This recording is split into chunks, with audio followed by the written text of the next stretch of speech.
मध्य प्रदेश के बालाघाट का जंगल आज बहुत अजीब तरीके से चुप था, जैसे किसी ने उसे बता दिया हो कि इस क्षेत्र का जो खलनायक है वो घुटनों पर आने वाला है। 35 वर्षों तक मध्य प्रदेश का ये क्षेत्र डर, बंदूक और लाल आतंक के नाम से चर्चित था।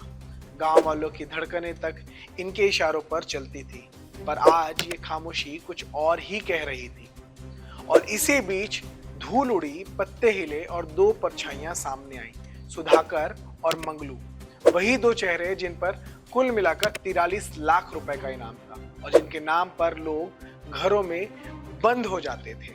लेकिन इस बार उनके हाथों में बंदूक नहीं थी, क्योंकि बंदूक तो उनके पैरों के पास पड़ी थी। दोनों ने एक दूसरे को देखा और फिर धीरे से कहा कि हमारी लड़ाई खत्म हो गई। बस इतना ही काफी था यह समझने के लिए कि मध्य प्रदेश में माओवादी आतंक समाप्त हो चुका है। और इसका कारण यह है कि मध्य प्रदेश में आखिरी यही दो माओवादी बचे हुए थे। इन जंगलों ने देखा है वो सब जो इतिहास की किताबें भी कभी नहीं सह पाती। वो उगाही हो, धमकियां हो, अपहरण हो, बच्चों को बंदूक पकड़ाना हो, ये सभी चीजों को इन जंगलों ने देखा था। और जवान वो तो तिरंगे में लिपट कर लौटते रहे। गांव वाले हर रात प्रार्थना करते रहे कि सुबह तक वो जिंदा रहे। कुछ ऐसा आतंक इस क्षेत्र में नक्सलियों का, माओवादियों का था। पर असली मोड़ तब आया जब सुरक्षा बलों ने एक एक करके इनके ठिकाने तोड़ने शुरू किए।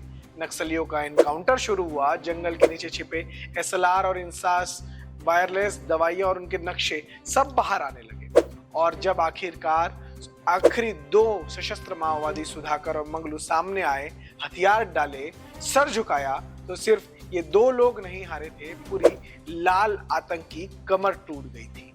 इसके बाद मध्य प्रदेश ने ऐलान कर दिया कि अब यह जमीन नक्सल मुक्त हो चुकी है। लेकिन ध्यान रहे, बंदूक गिराना आसान है, विचार छोड़ना मुश्किल।